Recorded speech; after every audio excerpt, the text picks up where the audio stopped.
नमस्कार दोस्तों, स्वागत है आप सभी का। मेरा नाम है प्रेमपाल सिंह। आप जुड़ चुके हैं द्रोणादिविजन यूट्यूब चैनल से। हम डिस्कस कर रहे हैं जीएस और जीके का प्रैक्टिस सेट।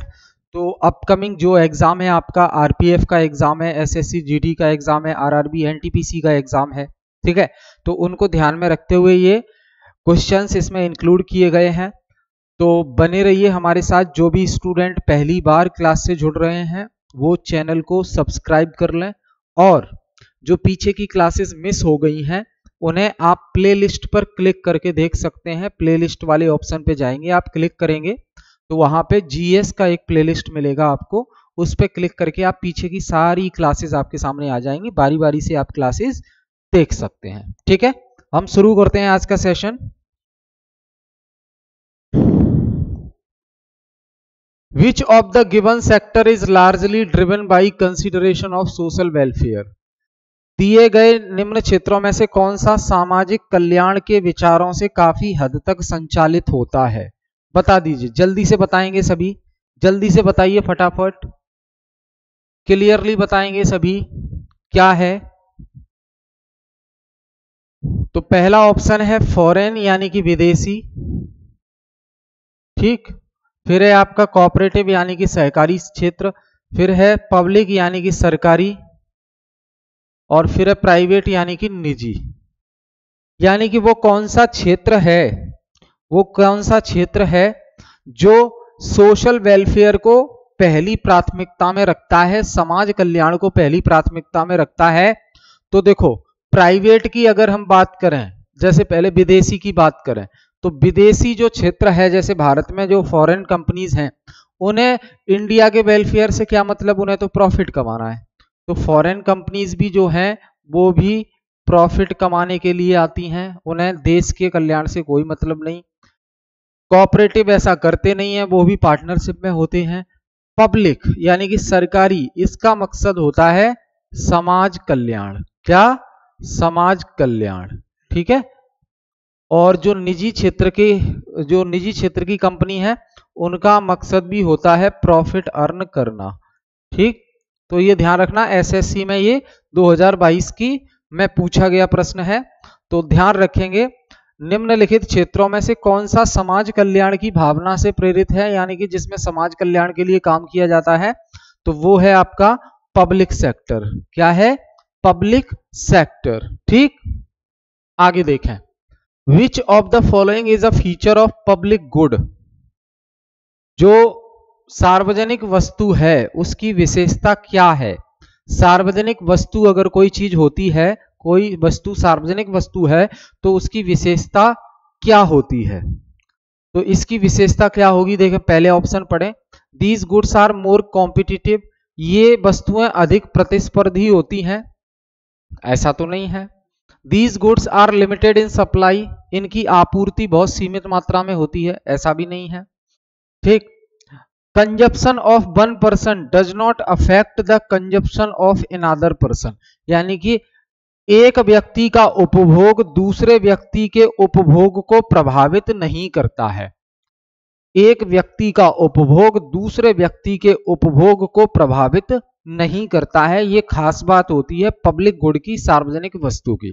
फॉर एग्जाम्पल, जैसे पार्क है, सरकारी पार्क है, तो उसमें अगर मैं चला जाऊं तो इसका मतलब ये नहीं है कि और जो लोग आएंगे उनके लिए पार्क में जगह ही नहीं बचेगी, है ना, या वो लोग पार्क को इस्तेमाल ही नहीं कर सकते। जैसे रेलवे है, अगर मैंने टिकट बुक कराया है तो इसका मतलब ये नहीं है कि दूसरों को भी टिकट नहीं मिलेगी। समझ रहे हैं? क्लियर है? ये ध्यान रखना है। तो आंसर इसका क्या होगा? आंसर इसका हो जाएगा, एक व्यक्ति का उपभोग दूसरे को प्रभावित नहीं करता, ठीक है। The industrial policy resolution 1956 classified industries into how many categories? जो औद्योगिक नीति संकल्प है 1956 का, जो औद्योगिक नीति संकल्प है 1956 का, उसके जरिए, उसके बिहाफ पर उद्योगों को कितनी कैटेगरी में बांटा गया है? बताओ भाई। तो 3, 5, 6, 4। तो ध्यान रखेंगे, उद्योग जो उद्योग हैं, उद्योग, उनको कितनी कैटेगरी में क्लासिफाई किया गया है? 3 कैटेगरी में क्लासिफाई किया गया है। आप अच्छे से जानते हैं 3 प्रकार के जो उद्योग हैं, है ना, एग्रीकल्चर वाले और जो है सेकेंडरी वाले और सर्विस सेक्टर। ठीक, अगला, what do you call the rate of information of new organic matter by consumer, यानी कि उपभोक्ताओं द्वारा नए कार्बनिक पदार्थ के निर्माण की दर को क्या कहते हैं? उपभोक्ताओं द्वारा नए कार्बनिक पदार्थ के निर्माण की दर को क्या कहा जाता है? जल्दी से बताइए। क्वेश्चन नंबर 4, उपभोक्ता द्वारा नए कार्बनिक पदार्थ के निर्माण की दर को क्या कहते हैं? चौथा प्रश्न, तो इसे क्या कहेंगे?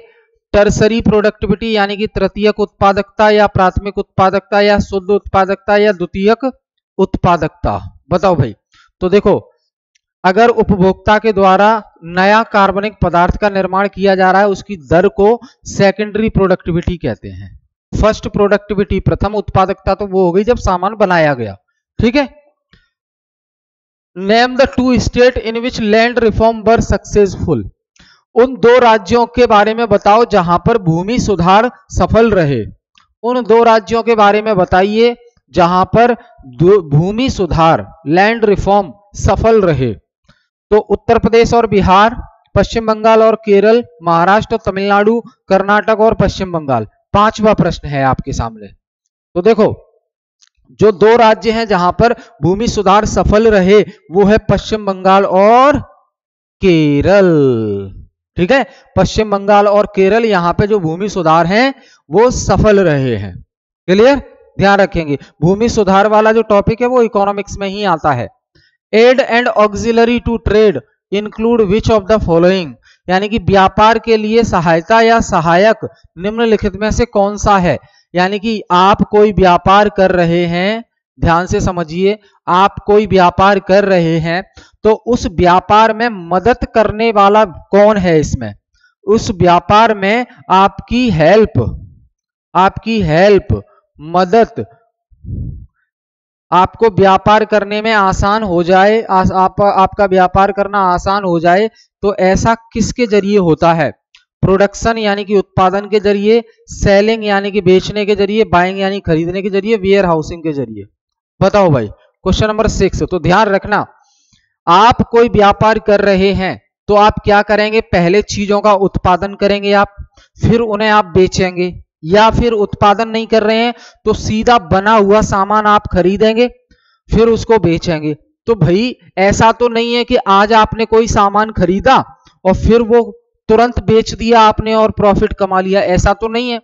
हो सकता है आपने आज खरीदा है, आपको 10 से 15 दिन रखना भी पड़े वो अपने पास, उसके बाद बेचने जाएं आप, क्योंकि तुरंत नहीं बेच सकते। तुरंत अगर कीमत कम है तो फिर आपको लॉस हो जाएगा, आप तुरंत क्यों बेचेंगे? तो आप कुछ दिन तक रुक जाएंगे और उस सामान को सही जगह सुरक्षित रखेंगे। जब मार्केट में भाव सही हो जाएगा तब आप उसको सप्लाई देंगे, तब आप उसको बेचेंगे। तो बाजार से खरीदना सामान या उत्पादन करना, फिर उसे रखना और फिर बेचना, तो रखने के लिए वेयर हाउस की आवश्यकता होती है। तो व्यापार करने में मदद का काम करता है वेयर हाउस। वेयर हाउस अगर नहीं हो, वेयर हाउस यानी कि गोडाउन, गोदाम जिसे कहते हैं, ना हो तो फिर क्या होगा? आप व्यापार अच्छे से नहीं कर पाएंगे, आप व्यापार अच्छे से नहीं कर पाएंगे, याद रहेगा। हाल ही में आरिफ मोहम्मद खान ने किस राज्य के राज्यपाल के रूप में शपथ ली है? आसान सवाल है। मैंने पिछली क्लासेस में आपको जो 5 नए राज्यपाल बने हैं देश में अलग अलग राज्यों के, उनके बारे में आपको मैंने बताया था, तो उसी से संबंधित ये प्रश्न है, बता दीजिए। हाल ही में आरिफ मोहम्मद खान किस राज्य के राज्यपाल के रूप में शपथ ली है इन्होंने? बिहार, केरल, तमिलनाडु, महाराष्ट्र। बताओ भाई। 7वां प्रश्न बता दो जल्दी से। तो आरिफ मोहम्मद खान बिहार के नए राज्यपाल बने हैं। आरिफ मोहम्मद खान बिहार के नए राज्यपाल बने हैं। ध्यान रखेंगे, राज्यपाल, जब बात राज्यपाल की होती है, जब बात राज्यपाल की है तो ध्यान रखेंगे, राज्यपाल बनने के लिए कोई चुनाव नहीं होता, कोई चुनाव नहीं होता। ठीक है, ये ध्यान रखेंगे आप। राज्यपाल की नियुक्ति, राज्यपाल की नियुक्ति, राज्यपाल की नियुक्ति राष्ट्रपति द्वारा की जाती है। ठीक है, तो केंद्र सरकार राष्ट्रपति को बता देती है कि इस व्यक्ति को राज्यपाल बना दो, तो राष्ट्रपति उस व्यक्ति को राज्यपाल बना देते हैं। कोई भी व्यक्ति 35 साल कम से कम उसकी उम्र होनी चाहिए, तभी वो राज्यपाल बन सकता है। और राज्यपाल बनने के लिए न तो विधानसभा का सदस्य हो वो, न विधान परिषद का सदस्य हो, इनमें से किसी का भी सदस्य नहीं होना चाहिए। और सबसे बड़ी बात, भारत का ही होना चाहिए, तभी उसे राज्यपाल बनाया जाएगा। भारतीय होना चाहिए। अगर राज्यपाल समय से पहले इस्तीफा देना चाहते हैं अपने पद से, समय से पहले अगर इस्तीफा देना चाहते हैं तो वो राष्ट्रपति को दे सकते हैं। ठीक है, राष्ट्रपति को दे सकते हैं। और राष्ट्रपति भी समय से पहले राज्यपाल को हटा सकते हैं या एक राज्य से दूसरे राज्य में भेज सकते हैं। ठीक है, याद रहेगा। भारत में निम्न में से किस जगह पहली ग्लास ब्रिज बनकर तैयार हो गई है? ग्लास ब्रिज यानी कि ग्लास का पुल, ग्लास का ब्रिज कहां पर बनकर तैयार हुआ है? कन्याकुमारी, पटना, कुल्लू, चेन्नई। तो कन्याकुमारी में भारत का सबसे पहला ग्लास ब्रिज बनकर तैयार हो गया है। कहां पर? कन्याकुमारी। कन्याकुमारी में ग्लास ब्रिज बनकर तैयार हो गया है। ध्यान रखेंगे, ये पहला है भारत का, तो इसलिए इंपोर्टेंट है, पूछा जाएगा। और जम्मू कश्मीर में है। Which of the following is not an aid and auxiliary to trade, यानी कि व्यापार करने में मदद कौन नहीं करता, यानी कि व्यापार करने में कौन सहायक नहीं होता, व्यापार करने में कौन सहायक नहीं होता, बताओ। Question number 9। तो देखो, इंश्योरेंस सहायक होता है, वेयर हाउसिंग गोदाम सहायक होता है, यातायात के बिना तो व्यापार हो ही नहीं सकता, तो यातायात भी सहायक होता है। आपसे पूछा है कौन सहायक नहीं होता, तो वो है होर्डिंग। होर्डिंग का मतलब है जमाखोरी, जमाखोरी, कालाबाजारी, कालाबाजारी, ये व्यापार में सहायक नहीं होती। ठीक है, कालाबाजारी, जमाखोरी ये व्यापार में सहायक नहीं होती है। इसमें क्या होता है कि मार्केट से, जैसे आलू है फॉर एग्जांपल, पोटैटो, आलू आया बाजार में और कुछ व्यक्तियों ने आलू खरीद के अपने पास रख लिया, बाजार में नहीं भेज रहे हैं उसको। अब बाजार में सप्लाई हो गई कम, क्योंकि आलू जा नहीं रहा, आलू तो उन लोगों ने खरीद लिया है सब। तो बाजार में हो गई सप्लाई कम, सप्लाई कम हो गई तो आलू की कीमतें बढ़ने लगेंगी। आलू की कीमतें जैसे ही बढ़ जाएंगी, वैसे ही उन लोगों के द्वारा जो खरीदा हुआ आलू है वो उस आलू को मार्केट में सप्लाई देना शुरू हो जाएंगे और ऊंचे भाव पर प्रॉफिट कमाना शुरू कर देंगे। ठीक है, तो वो होर्डिंग, जमाखोरी इसीलिए ही करते हैं कि पहले लोगों से आलू खरीद लो, फिर जब बाजार में सप्लाई कम होगी तो ऑटोमेटिक दाम बढ़ेगा तो फिर हम बेच देंगे और प्रॉफिट कमा लेंगे। समझ रहे हैं? ध्यान रखना इस। तो ये होर्डिंग जो है सहायक नहीं होती है व्यापार में। With respect to occupation, secondary activities include, व्यवसाय के आधार पर सेकेंडरी एक्टिविटी यानी कि द्वितीयक क्रियाएं कौन सी हैं? द्वितीयक क्रियाएं कौन सी हैं? द्वितीयक क्रियाओं का मतलब है जैसे अर्थव्यवस्था है, जैसे अर्थव्यवस्था है, तो अर्थव्यवस्था के होते हैं 3 क्षेत्र। अर्थव्यवस्था के क्या होते हैं? 3 क्षेत्र होते हैं। कौन कौन से? देखो, प्राथमिक क्षेत्र, तो प्राथमिक क्षेत्र में जो क्रियाएं होंगी उन्हें प्राथमिक क्रियाएं, द्वितीयक क्षेत्र में जो क्रियाएं होंगी उन्हें द्वितीयक क्रियाएं, और तृतीयक क्षेत्र में जो क्रियाएं होंगी वो होंगी सेवा से संबंधित, सेवा यानी तृतीयक क्रियाएं। ठीक, क्लियर। अब प्राथमिक में तो कृषि से संबंधित चीजें आती हैं, द्वितीयक में उत्पादन से संबंधित चीजें आती हैं, सेवा में जो है सर्विसेज आती हैं, कोई सामान नहीं होता। तो आपसे पूछा जा रहा है सेकेंडरी एक्टिविटी कौन सी है, तो माइनिंग करना, खनन करना, ये तो प्राथमिक में आता है। एडमिनिस्ट्रेटिव सर्विस हो गई, कंस्ट्रक्शन वर्क, फिशिंग भी प्राथमिक में आएगा। फिशिंग किस में आएगा, मछली पालन प्राथमिक में आएगा। प्रशासनिक व्यवस्था देखना, प्रशासनिक व्यवस्था देखना ये भी किस में आएगा, ये सेवा में आएगा तृतीयक में। माइनिंग प्राथमिक में आएगा, जमीन खोदकर कुछ मिनरल्स निकालना वो प्राथमिक में आएगा। तो बचा क्या, कंस्ट्रक्शन वर्क यानी कि निर्माण कार्य, निर्माण कार्य ये किस में आएगा, ये आएगा सेकेंडरी में। निर्माण कार्य जो है सेकेंडरी क्षेत्र में आता है, द्वितीयक क्षेत्र में काउंट होता है, याद रखेंगे। चलो आगे देखें, which article of the constitution gives precedence to constitutional provision over the laws made by the union parliament state legislature. समझ नहीं आया क्वेश्चन, देखो समझो। निम्नलिखित में से वो कौन सा अनुच्छेद है जो यह बताता है कि संसद या राज्य विधायिका, संसद हो या राज्य विधायिका हो, संसद हो या राज्य विधायिका हो, ये दोनों में से कोई भी अगर ऐसा कानून बनाते हैं, कोई भी ऐसा कानून बनाते हैं जो क्या हो, मौलिक अधिकार, मौलिक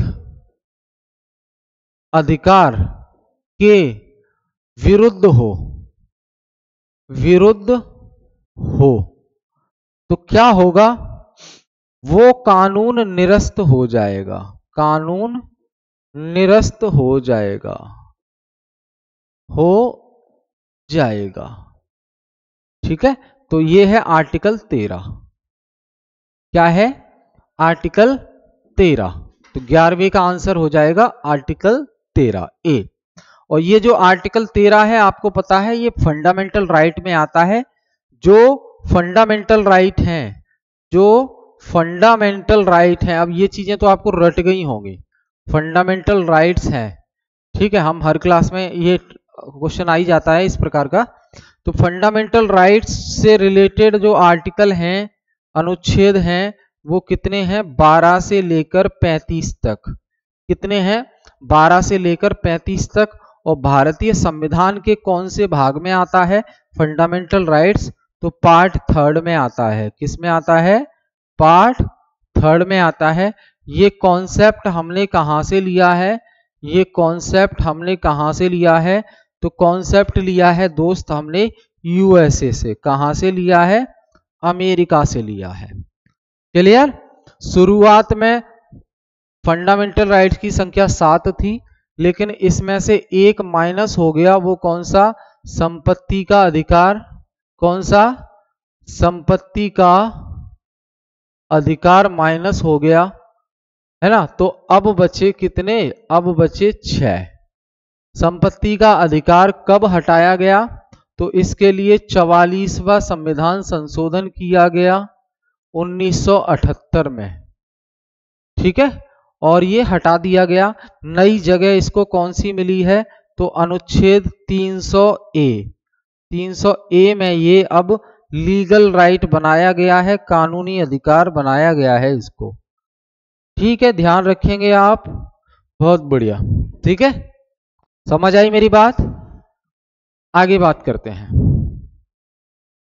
Which one of the following article of the Indian Constitution belong to the different categories? निम्नलिखित में से संविधान का वो कौन सा अनुच्छेद है जो अलग अलग वर्गों से बिलोंग करता है, संबंध रखता है। तो देखो, आर्टिकल 14, आर्टिकल 15, आर्टिकल 16, आर्टिकल 19, 12वां सवाल है।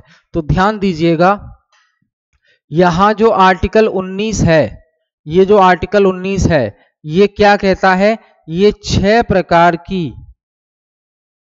6 प्रकार की स्वतंत्रता देता है आपको, 6 प्रकार की स्वतंत्रता प्रदान करता है। ठीक है, जैसे 6 प्रकार की स्वतंत्रता, जैसे मान लो घूमने फिरने की आजादी, घूमने की आजादी, रहने की आजादी, काम करने की आजादी कोई भी, और धर्म को मानने की आजादी, और बोलने की आजादी, बोलने की, अभिव्यक्त करने की आजादी। तो ये अलग अलग कैटेगरी की बात करता है ये, है ना। तो सवाल पूछा गया है निम्नलिखित में से वो कौन सा अनुच्छेद है जो अलग अलग कैटेगरी से बिलोंग करता है, तो वो आर्टिकल 19 है, जिसमें 6 प्रकार की फ्रीडम आपको दी हुई है। और ये आर्टिकल 19 भी फंडामेंटल राइट में ही आता है, क्योंकि फंडामेंटल राइट 12 से लेकर 35 तक है। याद रहेगा, क्लियर है। चलो, following are two statements, one is labelled as assertion and other as reason. देखो कथन कारक वाला सवाल है ये कौन सा सवाल है, कथन और कारक वाला। देख लेते हैं एक बार। ये दिया है कथन, ये क्या है, ये है कथन,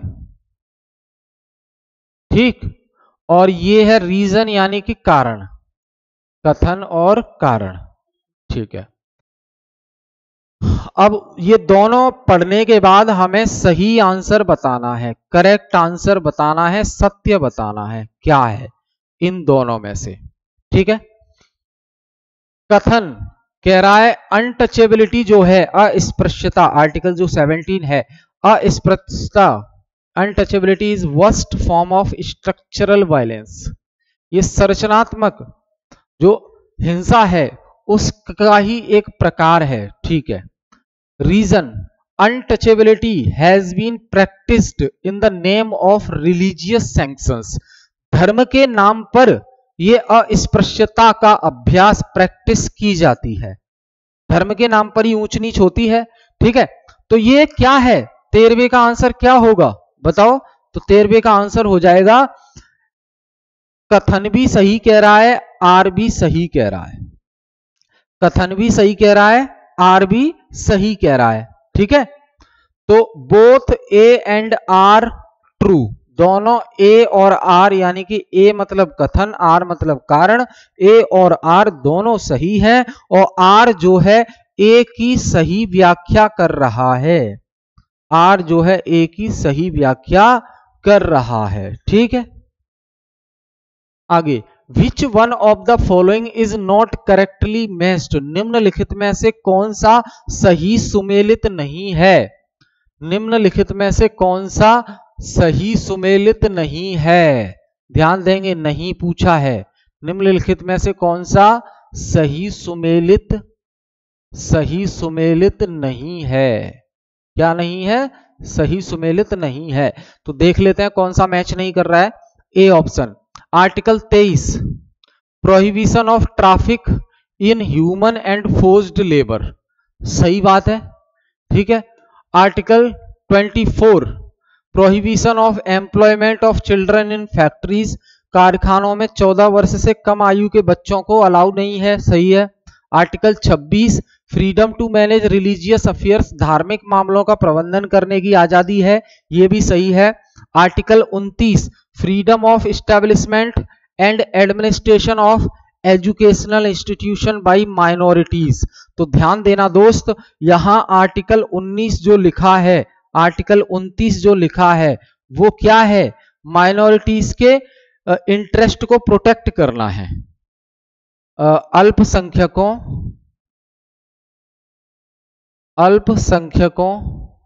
के हितों की सुरक्षा, ये कल्चरल और एजुकेशनल राइट में आता है। आर्टिकल 28 और 29 ये किस में आएगा, कल्चरल और एजुकेशनल राइट में। तो आर्टिकल 29 है अल्पसंख्यकों हितों की सुरक्षा करना, न कि ये, ठीक है, ये नहीं है। तो आंसर हो जाएगा डी। और ये जो बोल रहा है ये किस में है, ये आर्टिकल 30 में है, ये वाला, कि संस्थान जो माइनॉरिटीज हैं वो अल्पसंख्यक हैं अपना खुद का संस्थान बना सकते हैं, खुद का संस्थान बना सकते हैं। तो मैच कौन सा नहीं कर रहा है, ये वाला, ठीक है, ध्यान देंगे, क्लियर है। Which one of the following is regarded as the protector of fundamental rights of citizen and guardian of Constitution of India? निम्नलिखित में से वो कौन है जो लोगों के मौलिक अधिकारों को सुरक्षा प्रदान करता है, साथ ही साथ संविधान को भी संरक्षण देता है, संविधान को भी सुरक्षित बना के रखता है? तो वो कौन है? पार्लियामेंट है, अटॉर्नी जनरल है, सुप्रीम कोर्ट है या राष्ट्रपति है? तो वो है माननीय सर्वोच्च न्यायालय। कौन है? सर्वोच्च न्यायालय, सर्वोच्च न्यायालय, ठीक है। सर्वोच्च न्यायालय क्या करता है? लोगों के फंडामेंटल राइट्स को प्रोटेक्ट करता है और साथ ही साथ संविधान का गार्जियन कहा जाता है, इसको संविधान का संरक्षक कहा जाता है। क्या कहा जाता है? संविधान का संरक्षक, संविधान का संरक्षक कहा जाता है। आर्टिकल 32 के तहत ये एक्शन लेता है, ठीक है, क्लियर, ध्यान रखेंगे। बात आती है सर्वोच्च न्यायालय की, तो सर्वोच्च न्यायालय में वर्तमान में 34 जज हैं। वर्तमान में कितने जज हैं? 34 जज हैं। इनमें से एक होता है चीफ जस्टिस ऑफ इंडिया, जो है संजीव खन्ना, अभी संजीव खन्ना है, और 33 होते हैं अन्य जज, 33 होते हैं अन्य जज, न्यायाधीश, याद रहेगा। चलो, तो ये हमने डिस्कस किया। तो क्लास से जुड़ने के लिए बहुत बहुत धन्यवाद। फिर मिलेंगे हम नेक्स्ट क्लास में। प्रैक्टिस करते रहिए, रिवीजन करते रहिए, है ना, पढ़ते रहिए। इस बार सिलेक्शन लेके मानना है। जय हिंद।